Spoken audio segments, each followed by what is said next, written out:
이번 수요일에 성령님께서 인지하고 계시는 증거가 바람이 불고 소리가 들린다. 그리고 요한복음에서 마태복음으로 바뀌었습니다.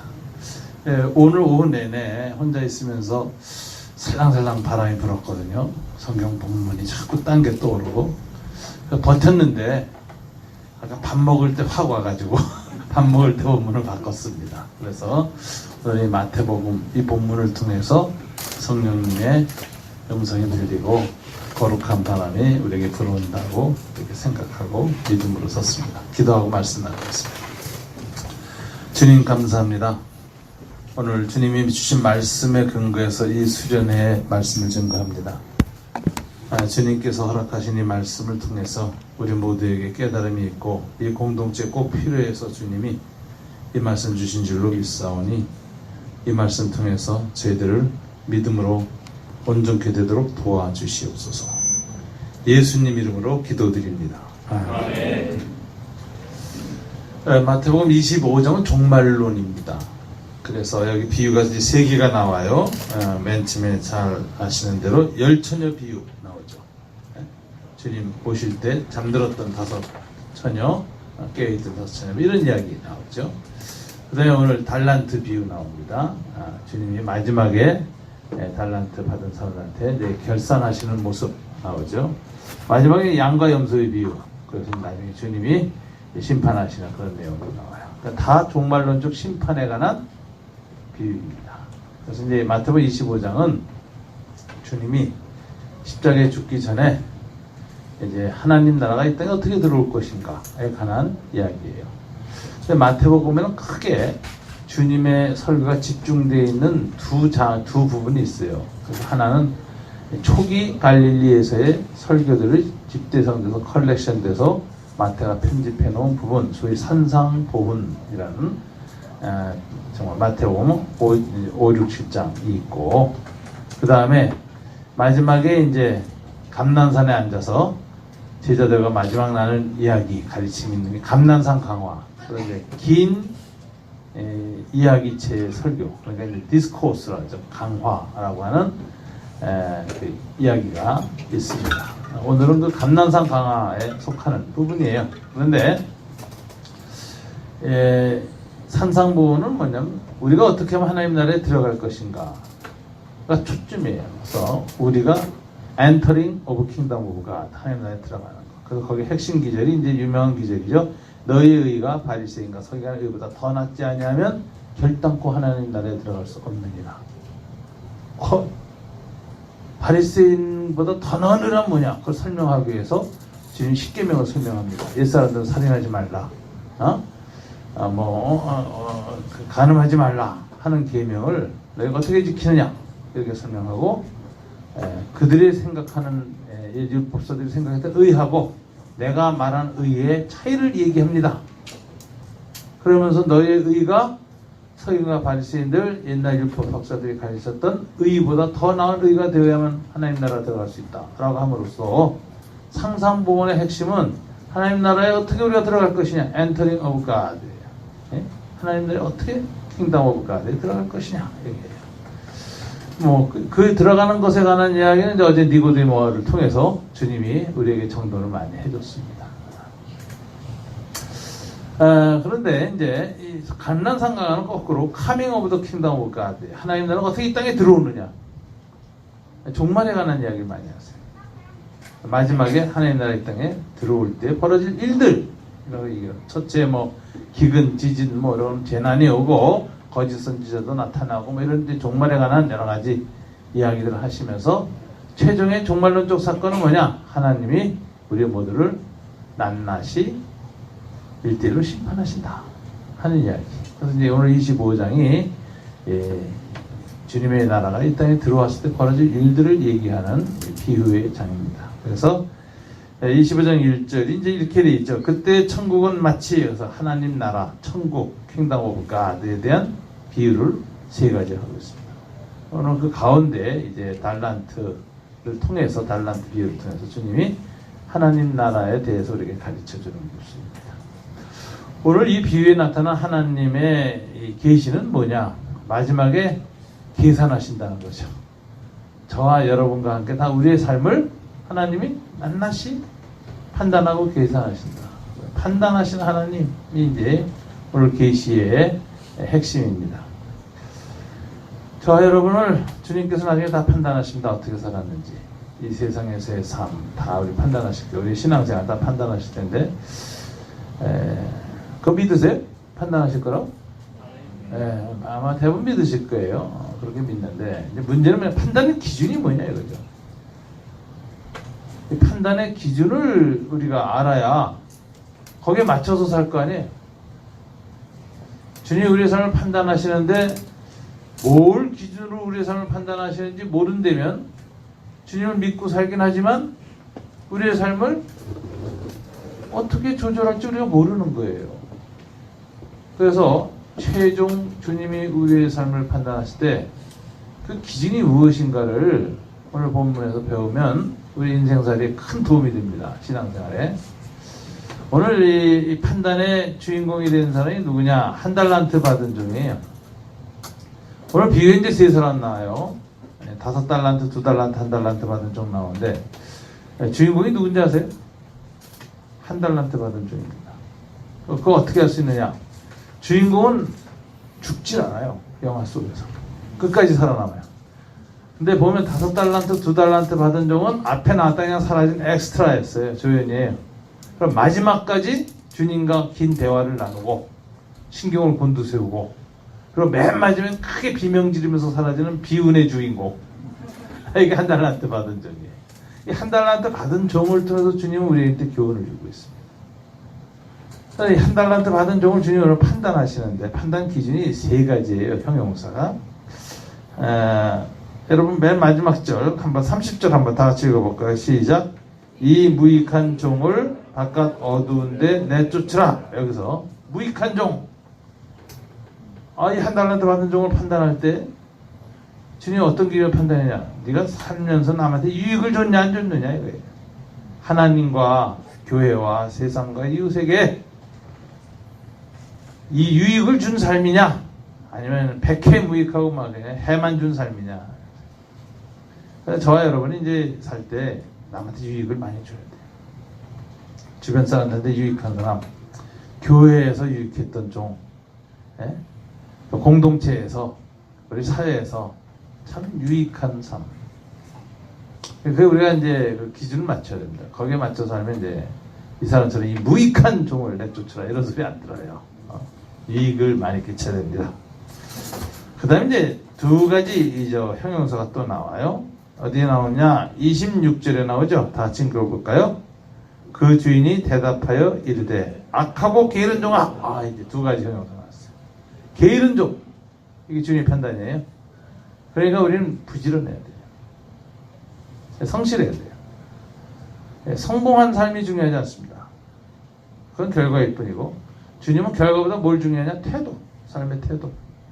부지런한 거. 성실한 거. 우리는 성실이 목표예요. 성실. 결과 성공하든 실패하든 성실한 사람. 이게 주님이 원하는 사람이에요. 그래서 남한테 유익을 주는 사람. 2번째, 자기 자신에 대해서 성실한 사람. 남한테는 유익 주고 자기 자신한테는 성실해야 됩니다. 부지런해야 됩니다. 게으른 종. 이게 주님이 아주 게으른 사람 비판하셨어요. 마지막 판단이 악하고예요. 악하고. 한 달란트 받은 종 악하다고 판단했어요. 이거 조금 동의가 가십니까? 아니, 한 달란트 받은 종이 유익을 못 남긴 건 이해도 가, 우리가. 그 다음에 게으른 것도 이해가 가요. 그죠? 악한 건 좀 주님이 지나친 거 아니에요? 요즘 본전도 떼먹는 놈이 얼마나 많은데. 이 사람 본전 들고 왔잖아, 한 달란트. 사기치진 않았잖아요. 도둑질도 안 했고. 이 사람 소심하고 또 게으르고 유익을 못 남긴 건 사실이지만 악하다고까지 주님이 하시니까 이게 참 주님이 좀 지나치게 평가하신 거 아닌가 이렇게 보는데, 여러분 그 악하다는 표현이 성경에서 어떤 의미일까요? 성경의 선악의 개념은 어떤 것일까요? 선악의 개념을 많은 분들이 윤리적 개념으로 생각해요. 근데 성경은 선이나 악의 개념은 윤리의 개념이 아니라 관계의 개념입니다. 그래서 시편에 뭐라고 됐어요? 형제가 서로 연합하여 동거하며 어찌 그리 선하고 아름다웠고. 선하다. 관계가 좋은 것. 성경에 나오는 토부, 아름답다. 창세기에서 보시기에 아름다웠다 하는 그 토부라는 개념도 그리스적 신미안적인 그런 개념이 아니라 히브리 개념인데 그것은 관계가 온전한 거예요. 하늘과 땅, 그 안에 있는 모든 피조물들의 관계가 조화되어 있는 것이 선하고 아름다운 거예요. 그래서 사람을 만들었는데 남자 혼자 독초할 때는 하나님 보시기에 악했다. 좋지 않았다. 그런데 여자를 만들어서 둘이 하나 연합하는 걸 보니 보시기에 심히 좋았더라. 토부, 선 개념은 철저하게 관계 개념입니다. 그래서 오늘 주님이 이 한 달란트 받은 종을 최종 판단하면서 악하고 한 말은 윤리적으로 무슨 악하다라는 의미가 아니라 너는 지금 관계가 잘못되어 있다. 이 사람 관계가 잘못되어 있어요. 확실히 남과의 관계가 잘못돼서 유익을 못 줬죠. 자기 자신에 대한 관계도 잘못되어 있어서 게을렀죠. 근데 가장 결정적인 건 하나님에 대한 관계가 왜곡되어 있어요.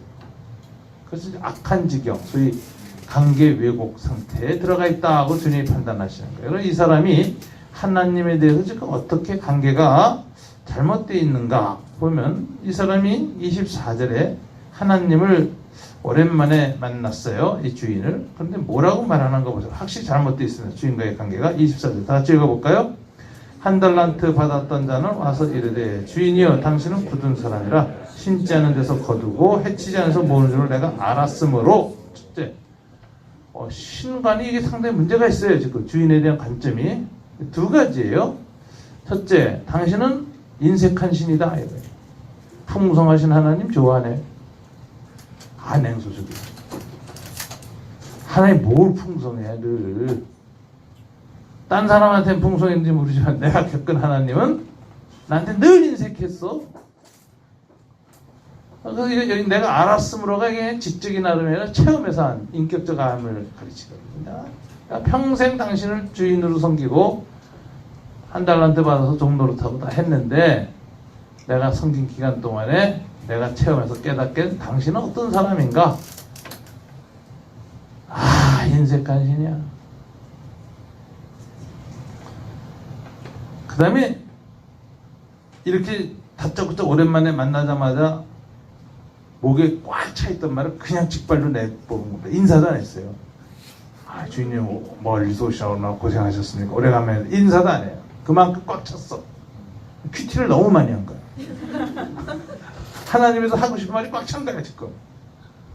만나자마자 직발로 나오는 거예요. 뭐 인사도 없이. 그게 아주 냉소적이죠.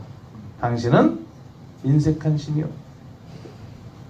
사랑, 너그러움, 자비 좋아하네. 인색한 신이. 내가 깨달은 결론이 이거야. 평생에 체험한 하나님은 인색한 신이야 당신. 이렇게 얘기하니까 하나님이 놀랬겠죠. 이 친구 왜 이래? 이게 무슨 소리야?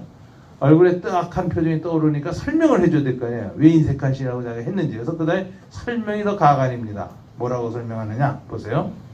심지 않은 데서 거두고 해치지 않은 데서 모으는 줄을 내가 알았으므로. 심지 않고 거들라 그래요. 해친다는 이제 이렇게 널리 풀어 해치지 않고 나눠주지 않고 긁어 모으려고 하는 신인 줄 알았으므로. 이 말은 무슨 소리예요? 인색한 신보다 더 지독한 말이죠. 야, 이 도둑놈아. 이거 도둑놈이지. 심지 않은 데서 거두고 나눠주지 않고 긁어 모으려는 신이 도둑신 아니야?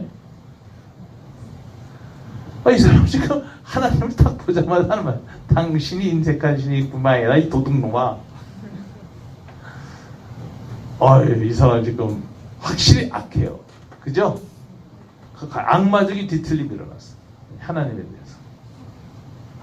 그러니까 주님이 이거 꿰뚫어 본 거예요.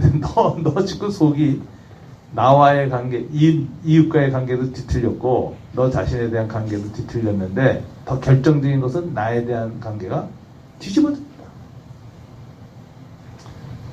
마치 악마와 같은 상태에 있다 너 지금. 꿰뚫어 보셨어요. 근데 이 꿰뚫어 본 이유는 바로 그걸 직접 입으로 말했기 때문에 당신은 굳은 사람이라 인색한 신이라 심지 않은 줄 거두고 해치 않은 줄로 벌써 이 도둑놈아. 그래서 자기 인생에 대한 태도가 바뀌었다는 거죠. 인생관이. 25절에 뭐예요? 두려워하여 내가 내 인생에 개입한 신이 이렇게 악랄한 신이라는 걸 내가 알았기 때문에 당신의 통치 밑에서 산다는 건 너무 두려웠어. 늘. 그래서 뭘 창의적으로 도전할 수가 없었어. 그래서 한 달한테 땅에 파묻어뒀어. 나. 그래서 본전하고 왔어요. 이 사람의 인생이 풍요롭고 도전적이고 창의적이 되지 못한 이유는 뭐죠? 신을 잘못 만나서요. 악랄한 신을 만났기 때문에 그 신의 어떤 재능, 그 신이 준 어떤 선물, 그 신이 준 어떤 달란트를 사용하기가 무서웠어. 그래서 안 쓰고 파묻어두기로 결심. 그리고 20년 동안 묵상한 거예요. 매일. 이 신이 도대체 어떤 신인가. 한결같은 결론 똑같았어요. 인색한 신, 도둑놈 같은 신. 이 신을 만난 게 내 인생의 불행이에요. 이런 신을 주님이라고 영접한 게 인생 망친 거야. 이 사람 굉장히 독특한 사람입니다. 그죠? 고대 세계에 이런 사람이 있다는 게 참 드물어요. 오늘날 같은 무신론적 세계에는 이런 사람 많아. 근데 고대 세계에서 이렇게 하나님에서 완전히 거꾸로 뒤집힌 사람이 나왔다. 이거는 19세기 이후에나 나오는 인간이에요. 아주 특이한 인간이 튀어나온 거예요. 자, 이 사람이 왜 이렇게 하나님에서 악할 정도로 관계가 뒤집어졌을까요? 이 사람 하나님께 상처받았다고 생각되지 않으세요? 상처받았어야 돼요. 언제 상처받아서 가만히 보니까 첫 스타트에서 상처를 받았어. 주인이 멀리 떠날 때 세 사람 불렀어요. 나 이제 멀리 떠나게 돼서 내가 달란트를 맡기고 너희들한테 지분을 나눠주겠다. 이거 가지고 장부 잘하고 너희 재능 건 그만큼 사용해라. 그러고 이제 달란트를 줬어요. 왜 맨 처음부터 하나님 똑같이 안 나눠줬어? 하나님이 불평등한 신이야. 시작부터가. 차등 지급이야. 그래서 맨 처음 한 사람 불러내. 자네는 5달란트 줄게. 장사 잘해. 이 사람이 이제 세 번째였잖아요. 그래서 5달란트씩 똑같이 주려나? 그랬더니 두 번째 가슴이 덜컹해. 두 번째 나간 사람한테 2달란트 딱 주시는 거야. 차등이네. 똑같이 안 주네. 그럼 나는 얼마 주실까? 불안하죠. 나는 5달란트 받은 사람보다 더 능력이 많으니까 5달란트 이상 주실지도 몰라. 기대해. 최소한 제하고 나하고는 비슷하니까 5달란트 주겠지. 아무리 못 줘도 2달란트는 주겠지. 이러고 있었는데 자네 일어나오게 하더니 1달란트 딱 주는 거예요. 이 사람 순간 뭘 느꼈을까요? 모독감, 실망감, 좌절감, 그리고 분노. 아니, 당신 왜 나를 이렇게 저평가하지? 왜 내가 1달란트짜리야? 동의할 수 없었겠죠. 주인이 이렇게 했으면 그래도 나아요.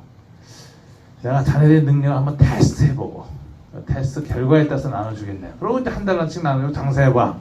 그래가지고 이제 이익 남겨보고 보고 넌 5달란트, 넌 1달란트. 이랬으면 오히려 수긍이라도 해요. 근데 그런 것도 없어. 테스트 안 해보고. 그럼 그냥 지 마음대로야. 넌 5달란트짜리 그냥. 넌 2달란트짜리. 넌 1달란트. 너무 기분 나쁘죠. 왜 나한테는 이렇게 기회를 적게 주십니까? 왜 내 인생 1달란트짜리입니까? 인생 시작할 때부터 불평등 구조로 시작해요. 신이. 그러니까 스타트 라인에 딱 섰을 때 무슨 생각이 들었을 거야? 이 신은 나한테 굉장히 인생 크다. 기분 나쁘지 뭐. 그래도 이 사람 좀 괜찮은 사람이야 내가 보기에. 나 같으면 한 달한테 딱만 무시하면 딱 들고 있다 내가 팽개쳐 그 앞에서. 에이 안 해. 나 이 게임 안 뛰어. 이렇게 불고 나 못 뛰어. 포기하죠. 이 사람들도 인격이 있어요. 가만히 꼭 숨고 있다가 주인 떠난 다음에 땅 파고 팍 쳐박았어. 발로 팍팍 밟았어. 그래도 참 정말 좀 막판사 인생은 아니야. 그래도 좀 참을 줄 알아. 주인 떠난 다음에 그냥 파묻어버렸어. 원래 인생 게임을 안 했죠 이제. 그러면서 묵상만 했죠. 큐티. 왜 하나님이 나한테 이랬을까? 그래서 이제 묵상이 꽉 차가지고 만나자마자 튀어나온 거죠. 하나님에 대한 신성론, 신의 성품론부터 시작해가지고 하나님이 일하시는 방법, 도둑놈 이래가지고 정말로 딱 끝나요. 이 사람이 이렇게 그 인생에서 뒤틀린 것은 원인이 어디 있어요? 하나님께 있죠. 시작부터 불공평했고 시작부터 객관적인 평가를 안 하고 인생 게임을 시작시키셨어. 그래서 이 사람이 하나님께 꼬인 겁니다. 아무리 생각해도 내 잘못 아니야. 내가 이렇게 된 건. 그래서 누구 때문에? 하나님 때문이었어. 그래서 자기가 한 달러 땅에 파묻어 두고 있었던 그 모든 원인은 신에게 있다. 내가 내 자신에 대해서 의욕을 상실했어요. 미래에 대해서 두려움이 생겼어요. 그래서 내 자신에 대해서 성실하지 못하게 됐어요. 두려움 때문에. 남한테도 그래서 유익도 못 냈어요. 다 신 때문이지. 시작이 신이야. 원인이 신이야. 그러고선 주인을 만난 거예요. 그래서 상태가 하나님에서 악마적 뒤틀림으로 뒤집어져 있는 거예요. 지금 상태가. 영적 상태가. 이 주님께서 보시는 거예요. 자, 이 사람의 이 상처, 이 사람의 분노, 이 사람의 뒤틀림 우리가 충분히 이해가 갑니다. 그죠? 공감이 가잖아요? 나라도 그렇게 될 것 같지 않아요? 그렇죠. 근데 여기서 이제 한 가지 중요한 착각이 있어요. 이 사람은 무슨 생각, 뭐가 착각이라냐면 5달란트, 2달란트, 1달란트 줬잖아요, 주님이. 이게 착각을 하는 게 있어요. 5달란트가 큰 것이고 2달란트는 그보다 작은 것이고 1달란트는 아주 작은 것이라는 가치 판단을 하고 받아들였어. 그러니까 분노하고 상실감이 생겼고 신에 대한 분노가 일어난 거예요. 근데 이건 그 사람의 가치관이에요. 1달란트 받은 돈의 가치관이었다고. 근데 예수님의 가치관은 어땠을까? 오늘 본문을 보면요. 5달란트, 2달란트, 1달란트가 똑같은 가치였다는 거 아세요? 이 가치관 차이예요. 그래서 기독교인이 가치관과 세계관을 바로 성경적으로 예수님 가치관으로 가져야 하나님을 오해하지 않게 됩니다. 세속적 가치관을 갖고 있으면 신을 오해하게 돼 있어요. 자기의 삶의 상황을 해석을 잘못하게 되고 하나님께 대한 뒤틀림이 시작되어 있어요. 이런 신이라면 차라리 내 인생에 개입 안 하는 게 낫지. 이런 신은 없는 게 낫지. 이런 신은 죽어버리는 게 낫지. 무신론이나 사신론이 훨씬 낫지. 이런 신 만나서 인생 개고생하게 만들었다. 여러분 분노가 있는 거예요. 이 사람 속에는. 이 사람이 이렇게 분노한 결정적인 착각은 뭐였느냐. 5달란트가 크고 2달란트는 조금 작고 1달란트는 아주 작은 것이다 라는 물량적 판단을 했어요. 달란트에 대해서. 근데 예수님이 정말 그랬느냐는 거죠. 오늘 그렇지 않다는 걸 보여주는 게 두 기절이 나옵니다. 자, 5달란트 받은 중에 10달란트 만들어 갖고 갔을 때 주님이 판단하신 표현이 나와요. 여러분 21절 다 같이 한번 읽어볼까요? 시작. 그 주인이 이르되 잘하였도다 착하고 충성된 종아 내가 적은 일에 충성하였으니 내가 많은 것을 내게 맡기리니 네 주인의 즐거움에 입자다. 5달란트를 뭐라고 표현했어요? 적은 일이라고. 근데 2달란트 받은 사람이 4달란트 만들고 왔습니다. 그때 23절에서 주인이 평하는 내용이 또 나와요. 다시 읽어볼까요? 그 주인이 이르되 잘하였도다 착하고 충성된 종아, 내가 적은 일에 충성하였으니 내가 많은 것을 내게 맡기리니 내 주인의 즐거움에 참여하리라. 오, 이 주님의 표 가치관이 아주 묘하게 나옵니다. 주님이 보기엔 5달란트도 적은 것이고 2달란트는 더 적은 게 아니라 비교급이 없어요. 똑같이 적은 거예요. 이게 주님의 가치관이에요. 그렇다면 1달란트도 똑같이 적은 것이지. 주님의 눈에는 5달란트, 2달란트, 1달란트의 가치가 똑같았어요. 적은 것이었어요. 그런데 이 1달란트 받은 사람만 잘못 받아들인 거예요. 5달란트는 크고 2달란트는 좀 작고 1달란트는 아주 작은 것. 그러나 주님이 자기를 무시하고 자기를 저평가하고 자기 인생을 얄궂게 대했고 인색하게 인생을 출발하게 만들었고 뛸 의욕을 상실하게 만들었고 두려움과 게으름과 무익함 속에서 인생 낭비하게 만든 원인이 하나님이라고 생각합니다. 오늘 본문을 보면 그게 아니죠. 자, 신앙생활은요, 믿음 위에 기초해서 결정적인 뭐냐, 인생 가치관이에요. 어떤 가치관을 갖고 사느냐가 내 인생을 결정해요. 세속적 가치관이 아니라 물량주의적 가치관이 아니라 예수님의 가치관을 가지고 내 삶을, 다른 사람의 삶을 볼 줄 알아야 됩니다. 자, 이 사람이 이렇게 악마적인 관계, 뒤틀린 악한 상태로 그 영혼이 들어서게 된 이유는 무엇이었을까? 비교 평가였기 때문이죠. 비교. 5달란트 받은 사람과 2달란트 받은 사람, 1달란트 받은 자신을 비교했어요. 한 가지 기준으로. 양으로. 그럼 비교라는 것은 굉장히 악마적인 거라는 거 아세요? 비교의식은. 처음 인간이 타락할 때 마귀가 어떻게 타락시켰죠? 내가 이 선악과를 먹으면 내 눈이 하나님과 같이 밝아져. 인간을, 피조물을 신과 비교했습니다. 거기에 넘어가서 까먹어요. 그러니까 비교의식으로 타락시켰어요, 인간을. 그 다음에 가인과 아벨의 첫 살인도 그랬죠? 제 힘으로 먹고 내 건 안 받네. 가인을 비교하니까 신이 미운 게 아니라 비교 대상이 된 아벨이 미워서 죽겠어. 그래서 죽여버렸어. 비교 대상을 죽여버렸어. 비교의식이 모든 죄의 시작입니다. 근데 왜 그랬을까? 악마가 비교의식이 강했기 때문에. 스카펙이라는 사람이 있어요. 그 악마의 심리학이라는 유명한 책을 썼죠.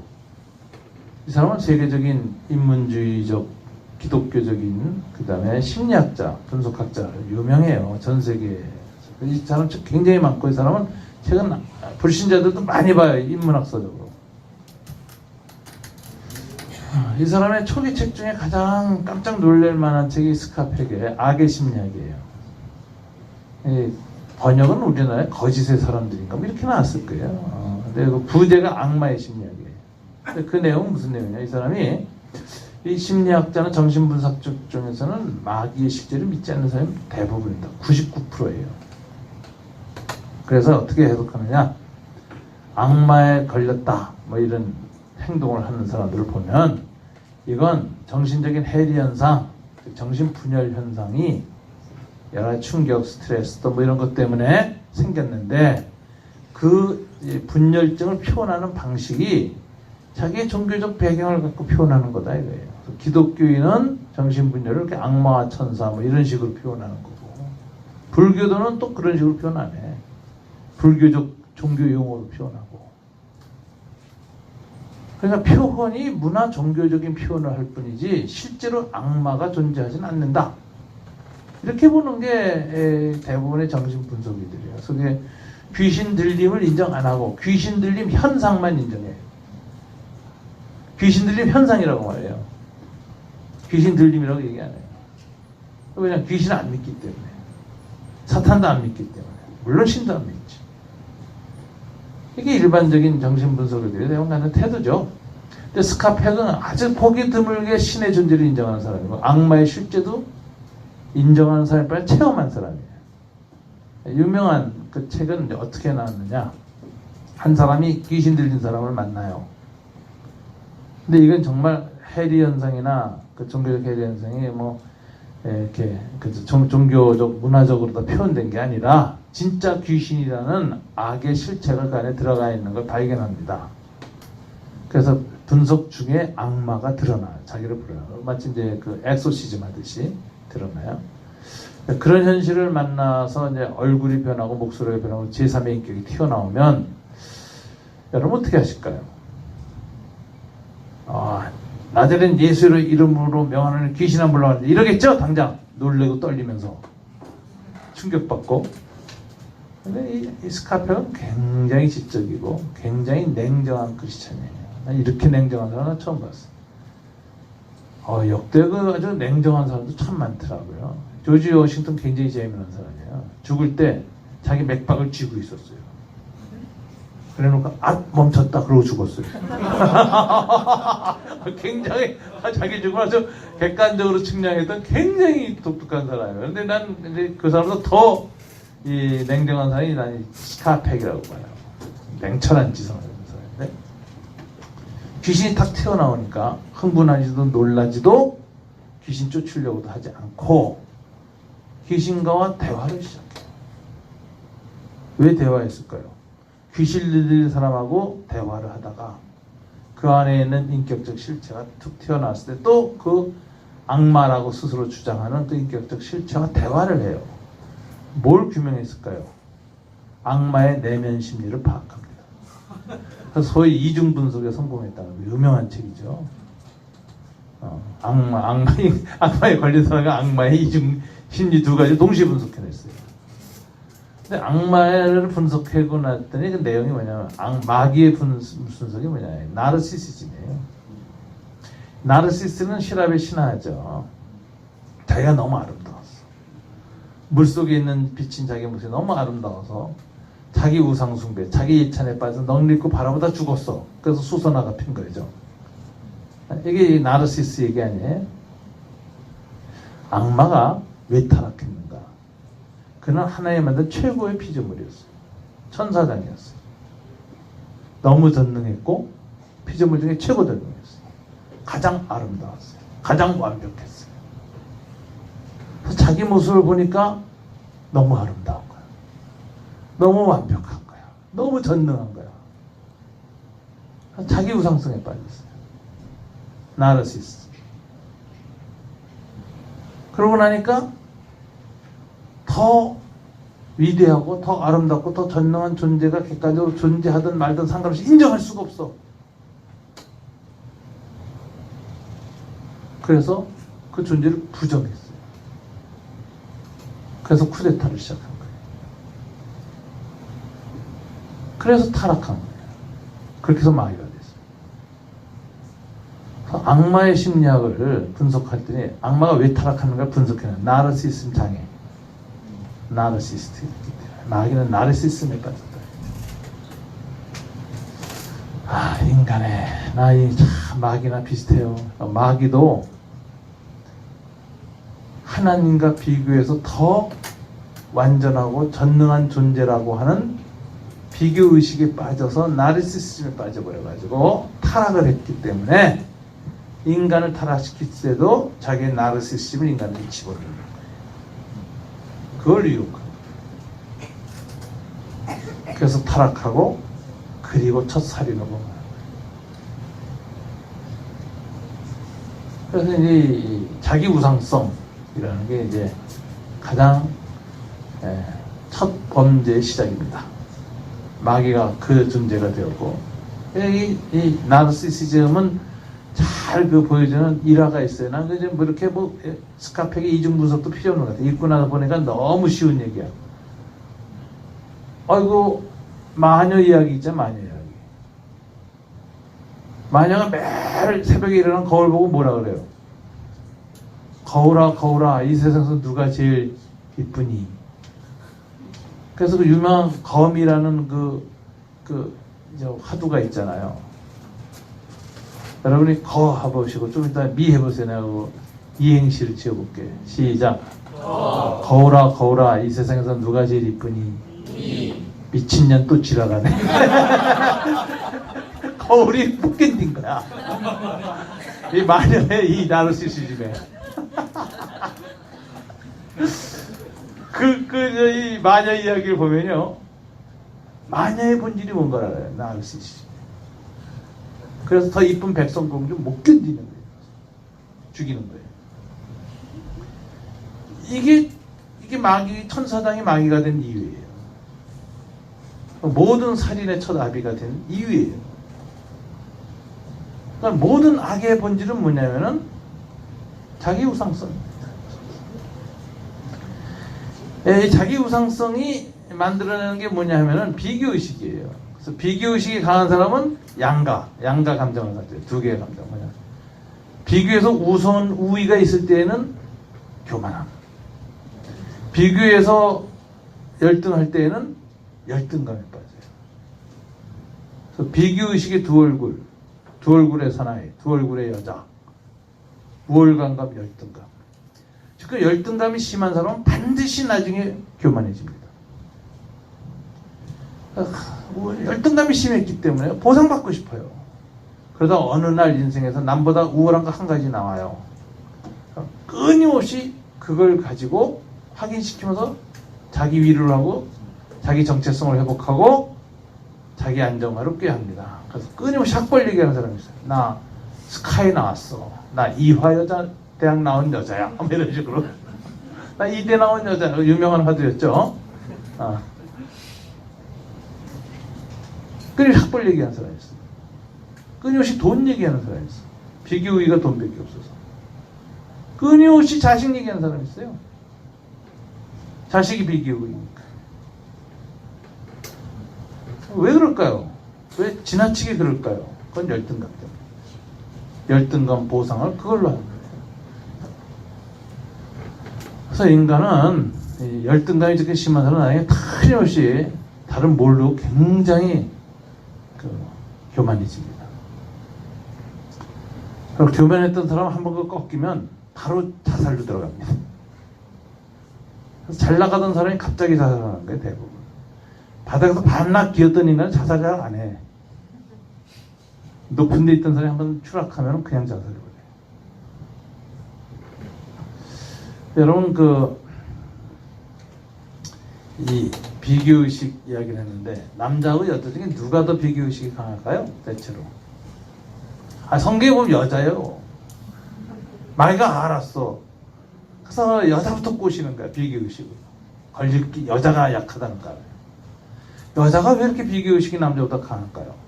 남자보다 잘난 존재이기 때문에. 진짜 그래요. 하나님 창조할 때 보면, 창세기 보면 남자는 노동자로 창조합니다. 에덴 동산을 만드시고 농사를 짓게 하려고 인간을 만들었으니까 남자는 뼈대가 굵고 근육이 커. 힘쓰게 생겼어요. 땅 파고 노동하는 존재를 만들어요. 근데 여자는 하나님이 굉장히 복잡하게 만들어요. 왜냐하면 생명 재생산을 해야 되기 때문에, 애를 낳아야 되기 때문에 훨씬 인체 기관이 복잡해요. 내분비 계통도 굉장히 복잡해요. 여자는. 남자에게 없는 자궁이 있고 재생산 기관이 들어와 있어요. 그래서 남자는 단순 무식한 노동자로 만들었고 여자는 하이 테크놀로지. 더 주님이 두 번째로 인류의 번성을 해서 더 고도의 존재로 만든 게 여자예요. 남자는 지구인이고 여자는 화성인이야. 격이 달라. 딱 이게 다른 거예요. 그 다음에 여자에 대해서는 주님이 그 몸의 기관을 보호하려고 모든 피부하고 뼈 사이에 펫을 더 놓았어요. 그래서 높은 데 떨어지면 남자가 먼저 죽어. 여자 덜 죽어요. 그 보호를, 이 생명 보호 장치가 여자가 훨씬 잘 돼 있습니다. 그리고 여자는 하나님 만들었지만 남자는 흙으로 만들었잖아요. 여자는 뭐로 만들었어요? 뼈로 만들었죠. 본 차이나. 뼈 들어간 그릇은 잘 깨지지도 않아. 한국 도자기. 깨지지 않아. 굉장히 강합니다. 여자가 더 강이네요. 그래서 여자가 남자보다 평균 수명도 10년 들어. 시작이 이게 진료가 달랐어요. 퀄리티가 높아요. 진료가 먼저. 그 다음에 디자인도 더 잘했어요. 하나님이. 남자는 대충 노동력을 만드는데 여자 어떻게 선도 이쁘게 만들고 아주 그 황금 분할도 하고 아주 그 여자는 그 벌써 생긴 게 달라. 하나님의 형상이 달라요. 디자인이 달라요. 그래서 하이테크에다 하이터치로 아주 잘 만들었어요. 여자가 남자를 봐도 남자가 우스운 거야. 항상 보면. 아우 쟤는 저렇게 무식하게 만들었지. 정교하고 복잡하고 아주 뭐 그냥 정말 특별한 기관들이 더 많이 있는 이런 존재로 여성을 만들었어요. 그래서 남자를 항상 볼 때마다 비교의식이 강했어. 걔보단 내가 낫지. 그럼 남자가 여자를 처음 보자마자 뭐라고 했죠? 맨 처음부터 탁 머리를 숙였죠. 너는 내 뼈 중에 뼈, 살 중에 살이라. 내 본질 중에 본질이다. 이렇게 표현했잖아요. 처음 딱 보자마자. 그리고서는 다른 모든 짐승들은 흙으로 지어져서 하나님 데려왔더니 이름을 지어주고 그 본질을 파악하고, 그래서 이름을 지어준다는 건 항상 본질 파악 행위였어요. 이게 표문자 책에서는 그게 안 되지만 표의문자 가면은 중국에서는 그 개견자가 개 모양인 거 아시죠? 코끼리 상이 코끼리 모양이죠. 상대방의 본질하고 이름이 같아요. 특별히 메소포타미아 히브리어로 가면 의미 문자이거든요. 거기는 상대방의 본질하고 이름이 같아요. 그래서 이름을 짓는다는 건 상대방의 본질을 파악하는 행위예요. 그래서 하나님이 하와를 만들어 놓고 아담을 만들어 놓고 모든 똑같은 흙으로 짐승을 만들어 다 갖고 와서 이름을 다 지어주는 나서 내린 결론은 뭐예요? 창세기에서 이 피조물들 중에는 자기와 같은 짝이 없으므로 나하고 동등한 존재는 없다는 걸 정말 실물 파악을 하도록 하나님이 이렇게 하셨고, 그 다음에 재워놓고 아담의 뼈를 가지고 여자를 창조해서 딱 데리고 왔는데 아담이 눈 뜨고 딱 보자마자 너는 내 뼈 중에 뼈, 살 중에 살, 동일시 고백을 해요. 그러니까 하와가 보기에 자기는 모든 다른 피조 생명들보다 격이 다른 존재라는 걸 하와가 처음부터 아담이 고백했어. 그래서 맨 처음부터 동등한 자아를 갖고 여성이 남성을 만났는데 보니까 남자가 좀 열등한 거야. 여자가 그래서 비교의식이 더 강하다는 거예요. 그래서 남자보다 여자가 더 악합니다. 악마에 더 가까워요. 비교의식이 강한 여자가 악마성에 더 가까워요. 대체로. 근데 이제 여자들 중에 비교의식은 주로 무엇에서 형성돼요? 남자들이 잘못한 건데 외모로 만들어요. 외모로 서열을 지어요. 남자들이. 그래서 여자는 이쁘다. 이 참 이쁘네. 어른들이. 참 미인이네. 그래서 악마와 가장 가까운 여자가 비교의식이 강한데 이쁜 여자야. 이쁘고 비교의식이 강한 여자는 악마에 굉장히 가깝습니다. 악마하고 내면이 비슷해져요. 그래가지고 더 이쁜 여자 나오면 뒤틀리는 거야. 거미가 되는 거야. 그래서 이 아름다움으로 자기 아이덴티티를 형성한 여자는 굉장히 위험합니다. 그래서 이쁜 여자가 좋은 성품 갖기 굉장히 어려워요. 이쁜 여자는 기본적으로 어렸을 때부터 교만하게 자라요. 그리고 질투가 많고, 이쁜 여자일수록 더 성형수술을 많이 하고 싶어. 더 이뻐지려고. 그게 이제 성형수술을 많이 하는 여자가 악마에 가까워진다. 네, 제가 너무 여성의 미모에 대해서 이렇게 말하는데 이게 여성의 잘못이 아니라 그랬죠?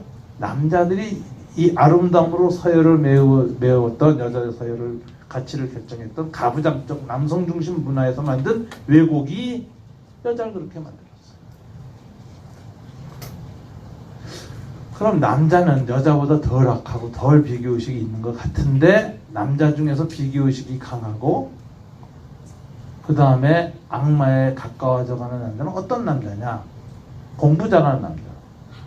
한국에서는 어렸을 때부터 공부 잘하는 아이는 할아버지니 주면서 얘 공부 잘해요. 반에서 맨날 1등이에요. 그리고 칭찬해. 그러니까 이 아이의 자기 정체성은 공부 잘하는 거야. 1등. 1등을 해야 인간답고 1등을 해야 인간으로 대접받고 1등을 해야 인정받아. 어렸을 때부터. 그래서 1등 할 때는 좋아요. 인간성이 있어. 근데 어느 날 2등을 해. 어떤 놈이 1등 뺏었어. 그리고 그때 인간성이 사라지는 거죠. 그리고 밤새고 공부합니다. 1등한 그놈이 그때부터 친구가 아니에요. 경쟁자지. 밟고 넘어가야 할 적이지. 왜 그 친구 이기려고 1등을 하고 밤새 공부하겠어? 문제가 있는 거야 벌써 내면에. 이겨야 되겠다. 1등 해야 되겠다. 죽으라고 공부해. 그래서 어느 1등을 해요. 그래야 인간성이 회복돼. 2등한 친구를 웃음으로 대할 수 있어. 이런 식으로 어렸을 때부터 중학교, 대학교 다 졸업하잖아요. 그래서 엘리트 코스를 밟은 사람일수록 남자는 악마적이에요.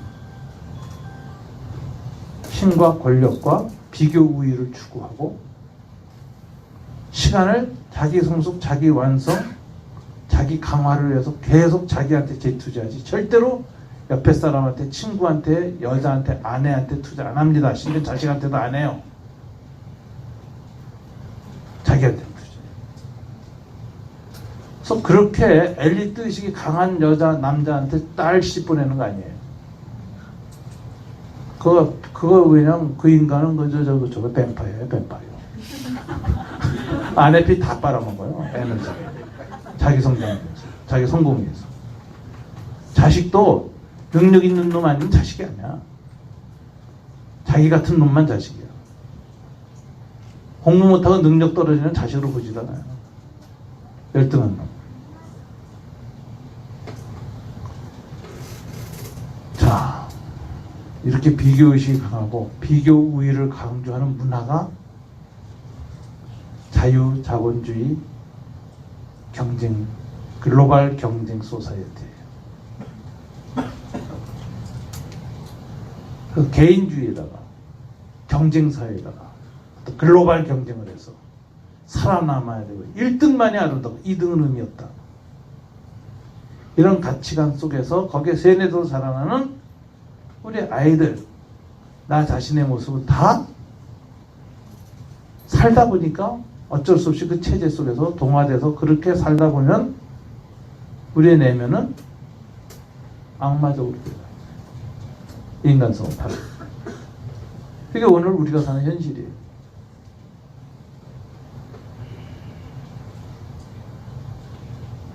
여러분 그 출세한 사람의 특징이 뭔지 아세요? 그 사람들 항상 외치는 구호가 있어요. 아름다운 정상 그래요. 근데 아름다운 정상은 없습니다. 현실에. 다 남 죽이고 짓밟고 피 튀기고 올라갈 정상이지. 아름다운 정상이라는 말은 승자들의 이데올로기예요. 거짓이라고. 자, 그래서 우리가 사는 삶에서 중요한 게 뭐냐? 위 정상만 위해서 살아야 되느냐? 소위 고지론이냐? 기독교도 그렇죠. 아니라고 우리 생각해. 삶에는 저지대도 있고 밀림도 있고 미답지도 있고 능선도 있고 계곡도 있는 거예요. 다 아름다운 거죠. 어떤 땐 골짜기가 너무 아름다워. 어떤 땐 8분 능선이 아름다워. 정상보다. 어떤 땐 산을 올라가는 첫 비탈길이 너무 아름다워요. 인생의 산을 올라갈 때 꼭대기만 아름답지 않다. 그래야 삶이 아름다운 거예요. 꼭대기에 올라가야만 아름다운가? 그렇지 않다.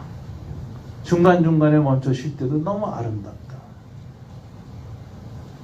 정상이 아름다운 게 아니라 과정이 아름답다.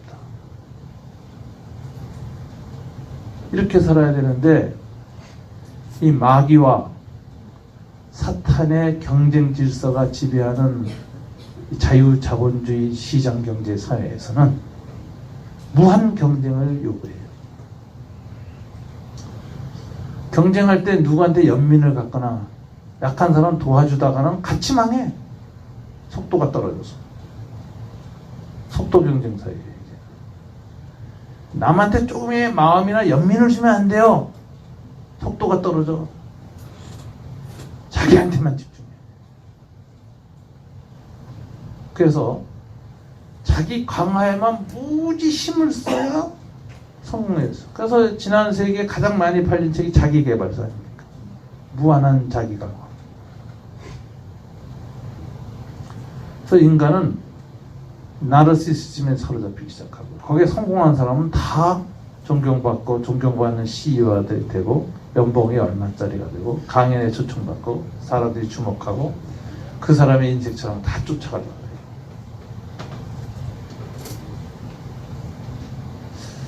자, 여러분 오늘 이 한 달란트 받은 사람이 악해진 이유가 뭘까요? 마귀의 비교 의식에 사로잡히기 때문에 5달란트가 더 커 보이고 2달란트 작아 버리고 1달란트는 아주 작은 거예요. 그렇게 하고 자기를 보니까 자기는 너무 초라한 인생이고 5달란트 2달란트 가진 사람은 나보다 나은 인생이에요. 금수저, 은수저, 흑수저야. 어떤 놈 태어날 때부터 부모로부터 재산이 몇십억 갖고 태어나는 놈이 있고 나는 소년 소녀 가정이야. 시작부터. 그 인생에 살 맛이 없지. 뛸 맛이 없죠. 공정사회가 아니지. 불공정사회에서 게임을 한다는 건 의미가 없는 것 같죠. 의욕을 상실하죠. 지금 우리 사회가 자꾸 여기에 와 있는 거예요. 모두가. 왜 이렇게 분노가 심할까? 왜 이렇게 막말이 쉽게 나올까? 왜 이렇게 갑질을 할까? 왜 이렇게 인간성은 파괴됐을까? 왜 이렇게 분노가 팽배하고 증오가 들끓는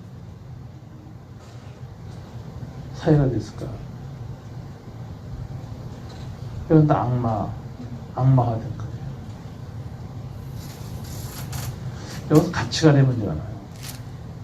우리가 인생을 살 때 주님한테 마지막에 좋은 평가를 받는 인생을 주님 앞에서 마감하려면 제일 먼저 인생을 바라볼 때 비교를 하지 말아요. 남하고.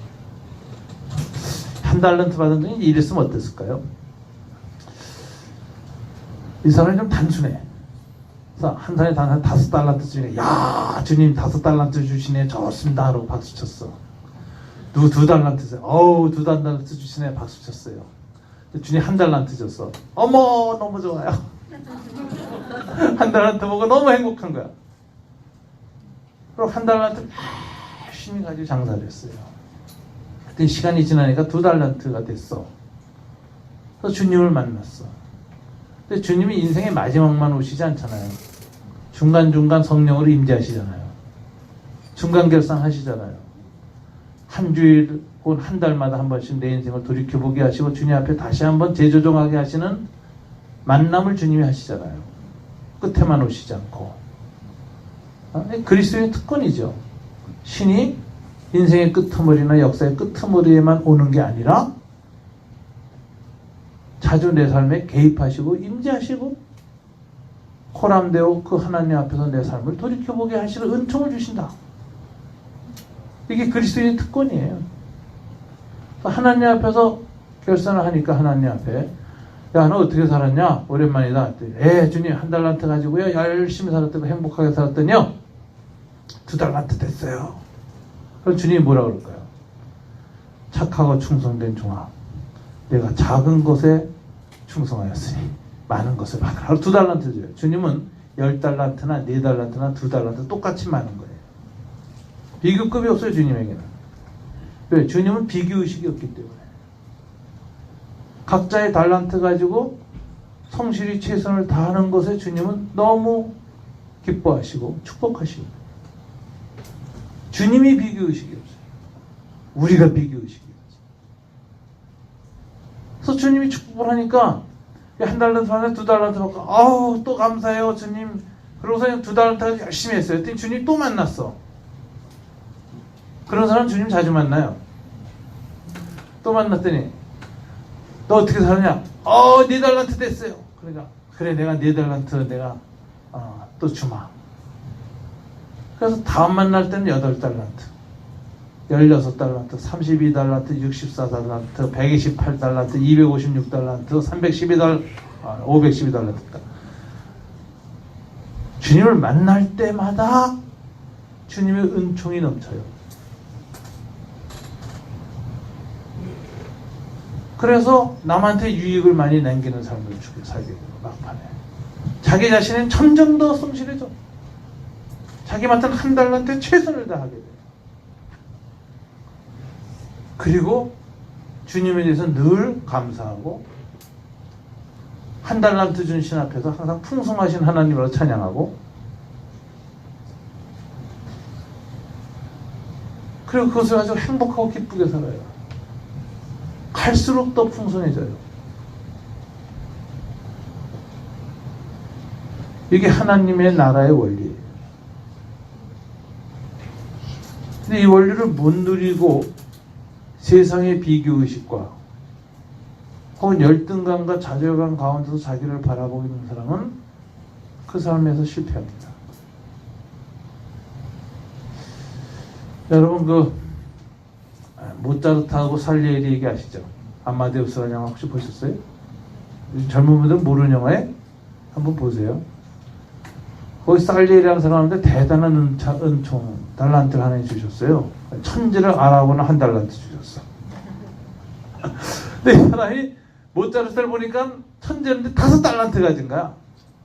자기는 곡 하나 쓰고 주님께 영광을 돌리는 찬송가 하나 작성하면 목욕제가 기도하고 몸부림치고야 영감 있는 한 곡이 나오는데 저놈은 한영동이 툭툭 두들겨서 불경에 찍찍찍찍 그렸는데 명곡이 나와.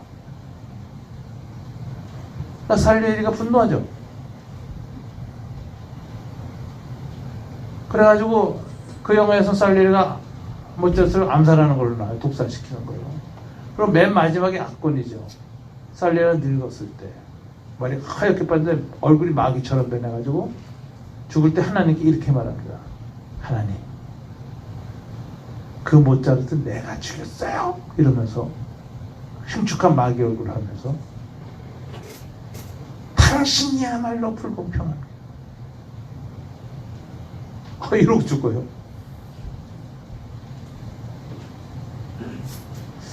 여러분 1달란트에 감사할 줄 알아요.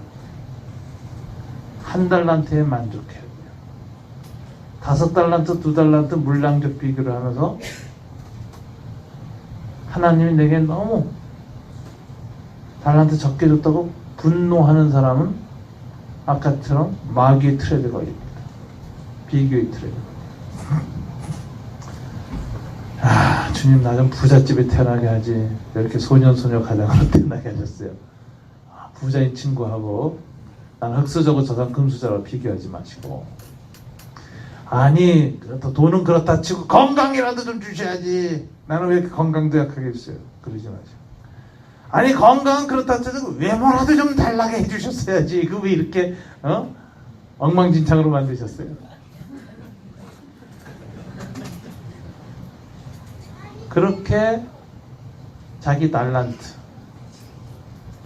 자기는 이미 주님이 주신 그 무엇을 남하고 비교하면서 작게 여기고 의욕을 상실하고 그 신에게 분노하고 이렇게 만들어 놓고 인생을 살라고 이 인색한 신아, 야, 이 도둑놈아, 이걸 주고 나보고 뭘 남기라 그래, 이 도둑놈 같은 신아, 뭐 이러면서 하나님에 대한 왜곡이 돼가지고 분노와 이렇게 되니까 총체적으로 망하는 겁니다.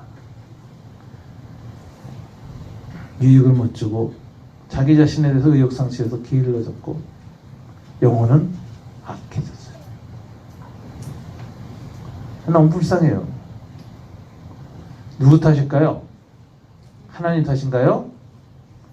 아니면 자기의 가치관이 잘못된 결과였을까요? 이 사람의 가치관은 너무 세속적 가치관, 너무 세상 가치관에 오염이 돼서 주님 일도 그렇게 판단했어요. 인생도. 예수님의 가치관이 없었어요. 하나의 가치를 몰랐어요. 그래서 하나에 감사할 줄을 몰랐어요. 그래서 모든 걸 다 뺏겨요. 여기 아주 주님이 이 비유를 끝내면서 보편적 교훈을 최후에 던집니다. 이게 이제 이 비유의 가장 핵심 교훈이에요. 29절. 무릇이란 말이에요. 무릇이란 뭐죠? 일반적으로 총결론으로 보편적 교훈을 할 때 쓰는 부사예요. 무릇! 그럼 다 같이 읽어볼까요? 시작. 있는 자는 받아 풍족하게 되고 없는 자는 그 있는 것까지 빼앗기리라. 아, 이것도 이상해. 하나님 나라는 부익부 빈익빈이래. 있는 자는 받아 더 풍족하게 되고 없는 자는 그 있는 것까지도 빼앗긴다. 부익부 빈익빈이 하나님 나라래. 아, 이것도 무슨 소리야? 그런데 그 있는 것이 뭐가 있는 것일까요? 하나에 대한 감사가 있는 자는 감사에 있는다는 게 받아도 풍족하게 되고 하나님 내게 주신 하나에 대한 감사가 없는 자는 그 하나마저도 빼앗기게 될 것이다. 하나님의 원리를, 삶의 원리를 가르쳐요. 그래서 제가 이걸 이제 이렇게 회화 그림으로 표현합니다. 따라서 한번 해볼까요? 하나님의 축복은 감사의 문으로 들어오고 불평의 문으로 나간다. 이 명제가 한번 그림을 그립니다. 어떤 사람이 하나님 한 달란트를 주셨던, 두 달란트 주셨던, 다섯 달란트 주셨던 상관없이 마음속에 불평의 이 감사의 문이 이만큼 있어요. 그럼 하나의 축복은 그 문만큼 들어와. 문이 그러니까 그렇게 들어와요. 그 크기만큼. 근데 뒤에 있는 불평의 문이 더 크면 어떻게 될까요? 축복이 감사의 문으로 들어왔다 큰 불평의 문으로 쏜살같이 나가버려. 더 화가 나. 먹어보지도 못하고 나가니까. 그 허탈감이 더 커요. 그래서 불평이 더 많아. 아이고, 왜 하나님 내 인생 이렇게 만들지? 그러니까 감사의 문은 줄어들고 불평문이 더 커졌어. 이번에 축복이 들어오는데 조금 들어와. 감사의 문이 적어졌으니까. 그래가지고 불평의 문이 더 커졌기 때문에 더 번개처럼 나가. 아까보다 더 화가 나고 더 짜증나. 더 불행해. 계속 하나님에 대한 이 나쁜 상태로 굴러떨어져요. 근데 어떤 사람이 감사의 문이 요만큼 있는데 불평의 문이 작아. 그만한 크기에 맞춰서 한 달란트가 딱 들어왔는데 감사하고 불평의 문이 없으니 이놈이 오래 남아있네. 충실감이 있고 행복감이 있어. 그러니까 한 달란트 받았는데도 감사가 더 커져. 그 다음날 아침에 감사의 문은 더 커졌고 불평의 문은 줄어들었어. 그러니까 축복이 더 많이 들어와. 근데 이게 더 오래 남아. 더 오래 행복해. 점점 더 행복해져요.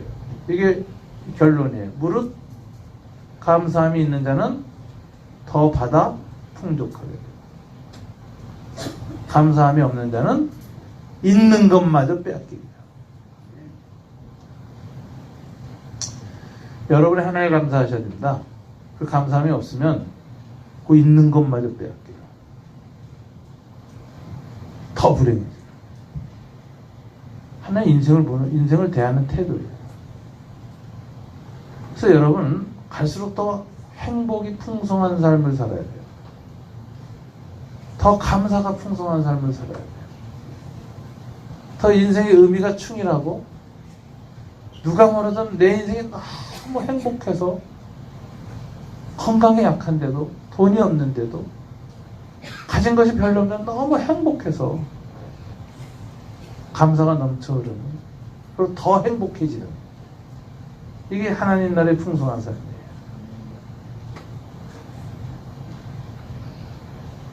오늘 여러분이 이 설교를 들었기 때문에 오늘부터 다시 리스타트입니다. 오늘부터 계속 불행한 삶으로 더 갈 거냐, 앞으로 더 풍성한 삶으로 갈 것이냐, 오늘 결정하셔야 돼요.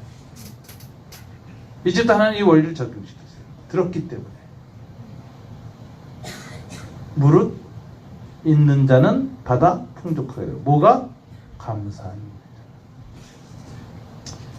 지금의 한 달란트, 오늘의 한 달란트에 감사함이 없는 자는 내일 더 빼앗기는 삶을 살고 있습니다. 그 한 가지 감사의 조건마저도 점점 빼앗긴다. 오늘 아주 중대한 인생의 기로에 쓴 거예요. 이 수련회 와서. 앞으로 점점 더 불행한 삶을 살 거냐? 더 풍성하고 행복한 삶을 살 거냐? 오늘 결단 내려요. 그러면 그건 시작이에요. 뭐냐? 하나의 감사입니다. 현재의 내 모습의 감사. 남하고 비교해서 열등감이나 우울감에 시달리지 않는 거예요. 초월하는 거예요. 양적 비교나 크기의 비교나 외형적 비교를 하지 말라는 거예요. 인생을 판단하는 주님의 기준이 참 묘합니다. 산상보원에 보면 인생을 집 짓기로 비유했는데 10층 지었냐 20층 지었냐 63층 빌딩 지었느냐로 주님이 인생을 평가하잖아요. 주님은 집을 크기로 평가하잖아요. 뭐로 평가해요? 기초가 뭐냐? 반석 위에 집을 지은 자는 잘 지은 집. 아무리 크고 화려하게 초고속 빌딩을 지었어도 욕망의 모래에 지은 자는 다 무너진다. 내가 믿는 하나님 말씀과 그 진리 반석 위에 벽돌 한 장 옳고 가도 그건 영원히 남아요. 주님이 인정해줘요. 오래 산다고 뭐 잘 사는 건지 아세요?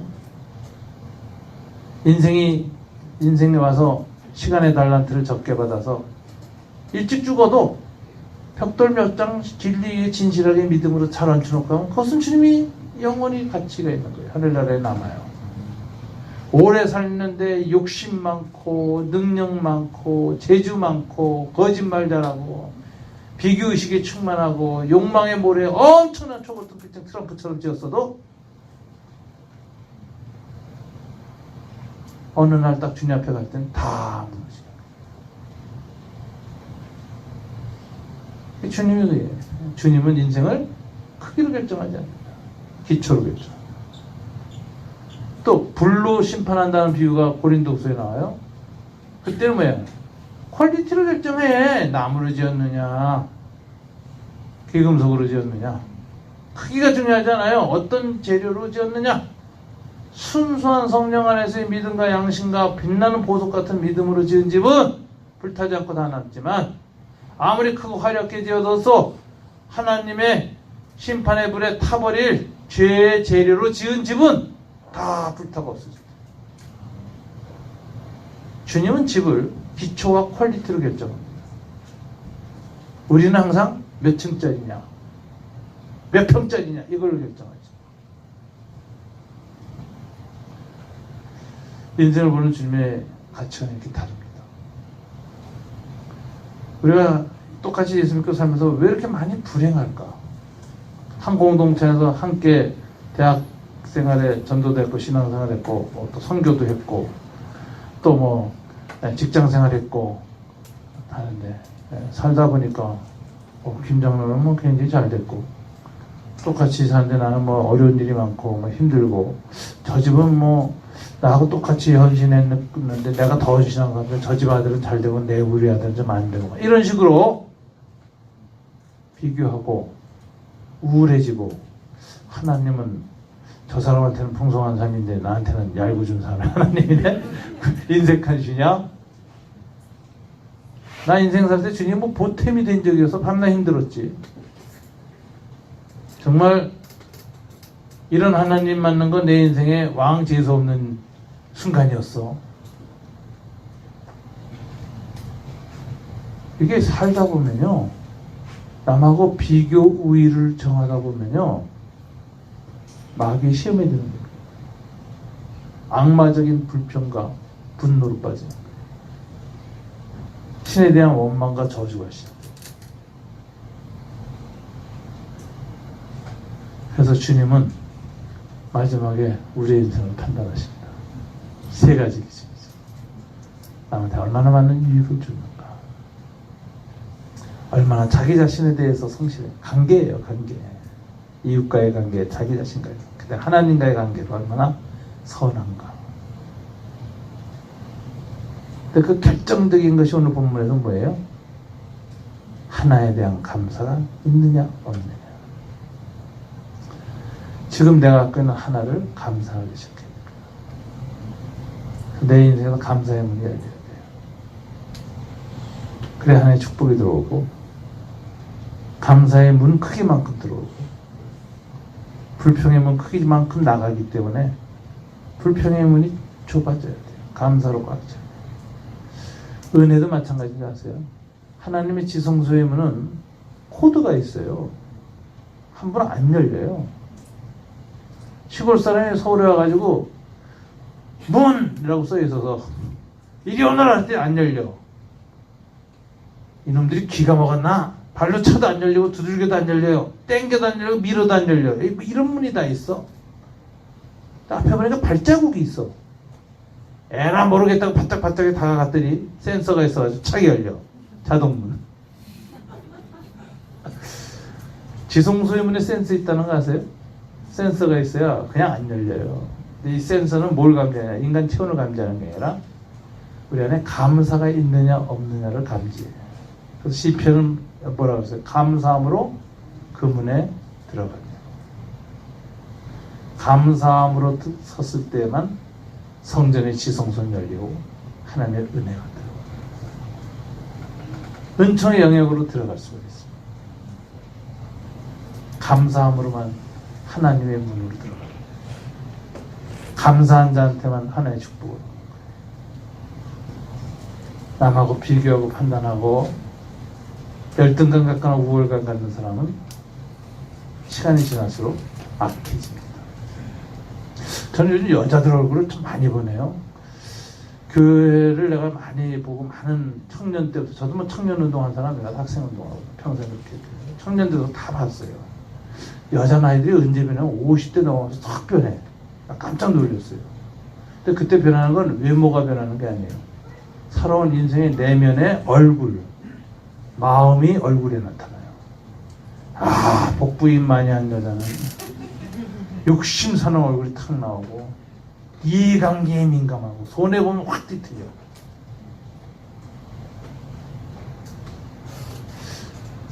내가 이렇게 쭉 보면서 남자나 여자나 50 넘어가면 쌓아온 독이 나와. 그 얼굴 표정이 바뀌어요. 인격이 바뀌어요. 근데 어떤 사람은 나이를 먹어도 더 아름다운 사람이 있어. 영혼의 향기가 나와. 인격의 태도가 나와. 사람을 대하는 품격이 나와. 대화할 때도 아름다워요. 여러분, 오늘 주님이 말씀하셨습니다. 무릇 있는 자는 받아 풍성하게, 없는 자는 지금 있는 것까지 빼앗긴다. 오늘 저녁 결단의 시간입니다. 풍성한 삶을 향한 시작을 다시 할 것이냐, 점점 빼앗기는 초라한 인생으로 분노하며 하나님 앞에 이갈며 갈 것이냐. 여러분께서 오늘 여름 수련회 중에 오늘 저녁이 인생 리스타트, 새 출발점 되시길 주님 이름으로 축원합니다. 우리 다 같이 함께 기도하자. 주님 앞에서 옆에 있는 집사님들과 옛 신앙의 동지들과의 삶을 현재의 모습을 가지고 세상적 기준으로 평가하고 비교하지 않겠습니다. 주님이 내게 가라고 하신 그 길을 나는 가겠습니다. 남하고 비교하지 않고 내 길을 가겠습니다. 감사함으로 다시 인생의 첫 발을 내딛듯이 오늘 이날 이후의 첫 시작을 다시 하겠습니다. 주님 축복해 주십시오. 감사가 더 풍성한 삶이 되게 하시고 세월이 갈수록 감사의 행복이 풍성한 복된 삶이 되도록 축복해 주십시오. 오늘 다 같이 주님 앞에 기도하겠습니다. 하나님 아버지 감사합니다. 오늘 달란트 비유를 통해서 인생을 사는 자세